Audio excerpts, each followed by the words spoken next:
In the 1700s, if you were rich and you were sick, your doctor might prescribe you something simple: drink human blood while it's still warm. Not metaphorically, literally.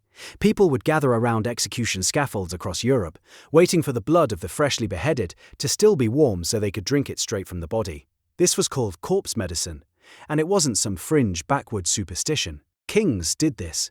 Priests did this. Some of the most respected scientists in European history did this.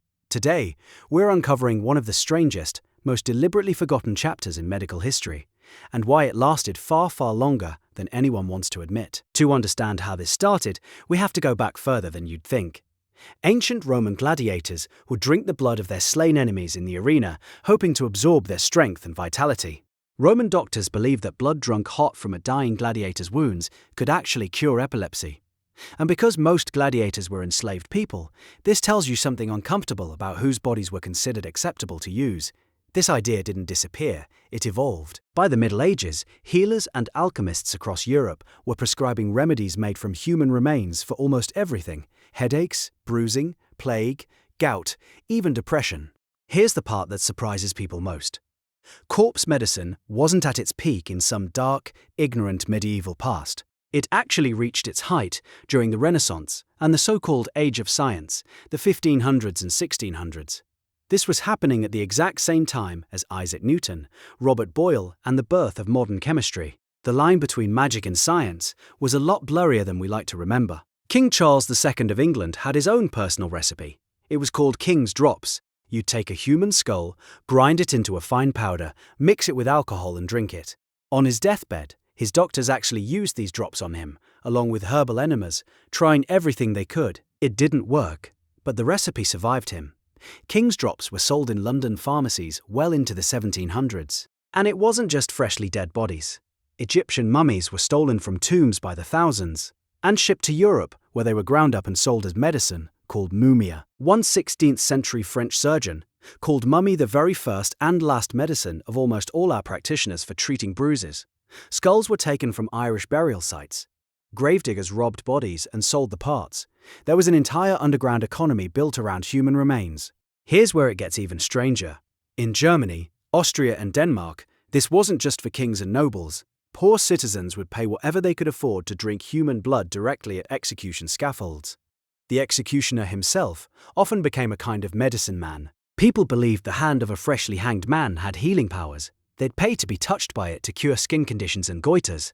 A French journalist put it perfectly in 1841.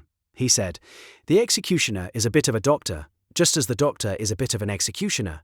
The line between healing and killing had basically disappeared, and the recipes got disturbingly specific. One 17th century medical text instructs, "Take the fresh unspotted cadaver of a red-headed man," because redheads were believed to have purer blood. This wasn't folk superstition whispered in villages, this was written in respected medical literature of the time. Here's the uncomfortable irony historians point to. At the exact same time, Europeans were grinding up skulls and drinking blood at scaffolds. They were sailing to the Americas and condemning indigenous cultures as savage cannibals. One historian put it bluntly, the question for Europeans was never really, should you eat human flesh? It was what kind of flesh is acceptable to eat. They just didn't call it cannibalism when they did it themselves. So, why did it stop?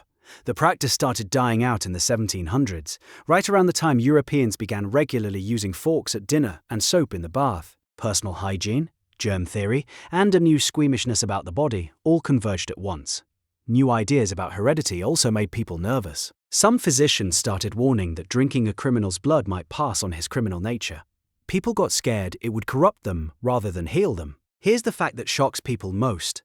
This didn't end with the Renaissance.